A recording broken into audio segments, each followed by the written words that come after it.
My name is Gordon Grehan and I'm Operations Manager with TENI, the Transgender Equality Network Ireland. And it is my absolute pleasure and privilege to talk to my friend, Vicki Mullen, and personal hero, Vicki Mullen. You're full of it. Go on. There's so much love between us, Vicki. Indeed. I love you too, though. I want that on the record also. Oh no, it's very genuine. So in all seriousness, not that I'm not serious about loving you, Likewise. TENI is launching our new strategic plan on Wednesday. And we wanted to talk about some of the things that are covered within our strategic plan. And one of those things is employment. Okay. And you've had a very successful career, I think it's fair to say. And I was interested in kind of getting your perspective on employment and why it matters and what that means to you and what it means to the community. Maybe start by just asking, do you want to kind of briefly talk me through your career and maybe a little bit then around your transition? Well, I'm a bit older. You might get. I started working for the revenue back in 1980. And in 1990, I left revenue and I worked for others for about 12 years for other accountancy firms. And then in 2002, I set up my own business. So I'm a tax consultant and I had my own business. Meanwhile, the other half of my life was taken up with being trans. And that ended up, I don't know, lost the battle, won the battle, whatever way you want to look at it. I ended up transitioning in 2006. Okay. Now, I was one of those trans people that did this thing overnight because I didn't believe my clients would want to see somebody in the various stages of transition. I sell brain power, and in 2006, Ireland was in a very different place. And we were still fairly Catholic, or at least that mentality was there. So I wanted people to go through this journey with me quickly.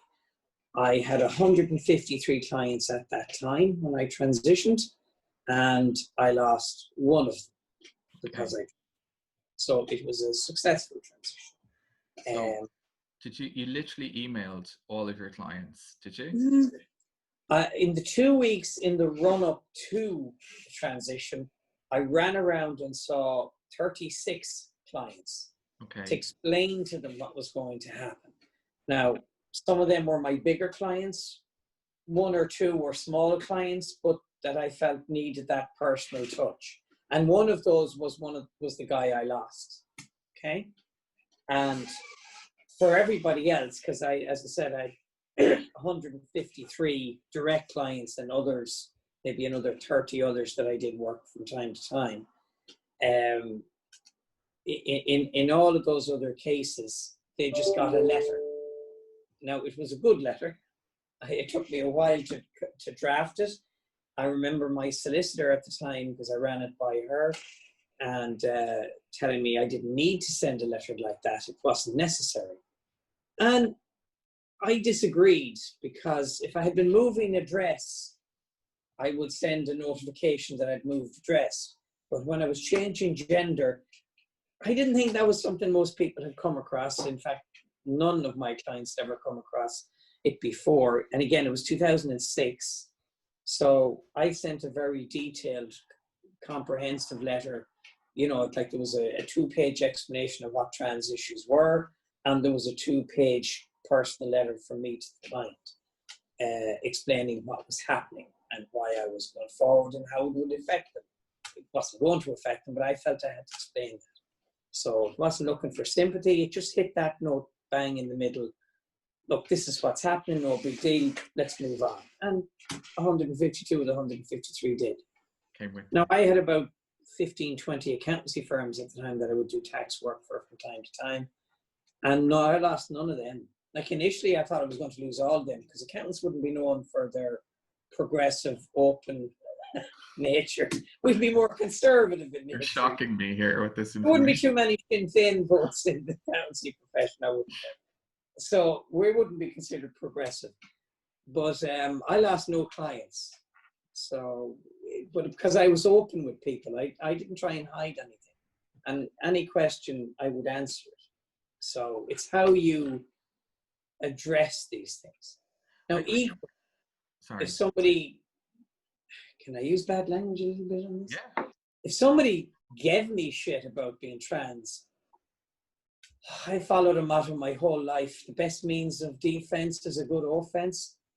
God help them. I will tear them apart. It doesn't happen me. It hasn't really happened, because I think people would know me well enough to know what I would do with them if they did. So I'm lucky in that respect. Yeah. So I haven't had problems that other trans people might have in terms of passing, to use that term. I get away with it. People think I'm a bad smoker because of my voice. I am as now. Then they go, all right, as if that explains it. And I leave it. I don't tell people unless it comes up. But equally, I don't hide it. Yeah. I had one woman tell me what a great shape I had at the time. She wouldn't say it now. But for having had 3 kids. And I wasn't willing to pretend I was their mom. I'm their dad. So I outed myself there and then. So that's the way I work. Yeah. I won't be dishonest about it. I think you're touching on so many things here that are interesting and that come up like in the work that we do in TENI around helping people access employment or supporting people through the fears and the, you know, very real and valid fear of being rejected or of going through a recruitment process and being treated differently. And I suppose and one of the things that comes up often in the work that we do is around kind of communication about, you know, like if someone's going through a transition in work, how do you communicate that? What do you do? So can I ask you, when you were talking to your clients, when you were communicating with them, did you have that fear? Like you said, you thought you might not have any clients coming with you at all. Can you remember what that was? Yeah, initially I did fear that. And it was a client / friend of mine who said it for me. Like initially he had also been afraid that I would lose a good chunk of my business, particularly the accountancy side. I do a lot of it, but it's the tax consultant, but it's the accountants that give me that work.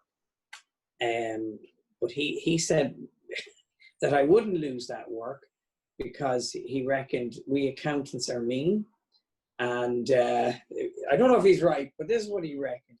But that if I was doing a good job already, he didn't see them leaving me because they were making money for their clients by using me. I'd save tax, obviously. And he reckoned that they wouldn't leave me because better the devil you know than somebody else you don't. And he was bang on. That's exactly what happened. None of those accountants I thought might leave left. None of them. I think you have to be open with people. And if you know, I know in the younger generation, there's a bit of, it's my business, you know, kind of the PC, it's a little bit PC now. A lot of ordinary people don't know anything about trans people. And they don't, it's not their problem. I always slag the Irish. It's not that we care so much about people, it's that in a very nice way, we couldn't care less. If you are trans, it's no big deal. You know, I have my own problems, you know. But if you're hiding something, then they're a bit intrigued and they're wondering, well, maybe there is something I need to be worried about. Whereas if the person is up front with you, how does it affect me? It doesn't, well, whatever you want. That's been my experience. And I've never had it blow up against in my face. Yeah, and it's really interesting to hear you say that, because I think, you know, we hear a lot from people who have to, in lots of different settings, have to educate people, which is what you did. Oh, totally, completely. But if we're afraid to explain it, or, I mean, there's no question I wouldn't answer. Because, I mean, I feel, I know how it is. True. What's that? I know this to be true. Yes. I mean, I remember one kid, it was a 14-year-old, these were friends now, not clients, but their 14-year-old had a question for me and they wondered would I answer, but they didn't know what the question was and they were a little bit embarrassed. And he was hemming and hawing, and I said, what's the question? And he says, you know, if you go down the country and you need to go to the toilet, you want to know would I still be able to? And I went, well, yes, but like your mum. He went, no, I want to know would I still be able to stand up and do it, you know? And I went, no, I wouldn't. And he went, and you'd give that up? He was shocked I'd give that right up. I mean, like, so yeah, I'll talk about anything. I enjoyed that. I planned my transition to the nth degree.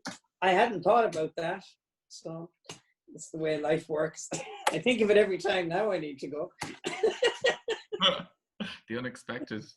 But I feel if you don't make a big deal of it and you're open about it with people, even if you say I'll answer any question, most people won't want to ask anyway. So they leave you alone. Yeah. And that's it. I golf. I'm big into my golf. I love my golf. I play 2-3 times a week. Well, this time of year I do, once in the winter. But, you know, I'm a member of a fairly good golf club. Nobody cares. And we're very conservative in golf clubs. It's the nature of them, you know. So people don't care. That's my attitude, you know. It's not that they don't care. They don't. You know, you can be who you are. Yeah. I put that down to the Irish. I think we're great. I agree with you. I think Irish people don't care in a nice way, mostly. Yeah, in a nice way. We're kind of running out of time, so I want to thank you. you. Oh, sorry. No, but like I could talk to you forever. But there's only so much people will watch. But thanks so much for sharing your thoughts. I think you've covered a lot of stuff that's really relevant to, like, you know, the work that we do and the reason why we have created the strategic plan that we have. I hope you like it.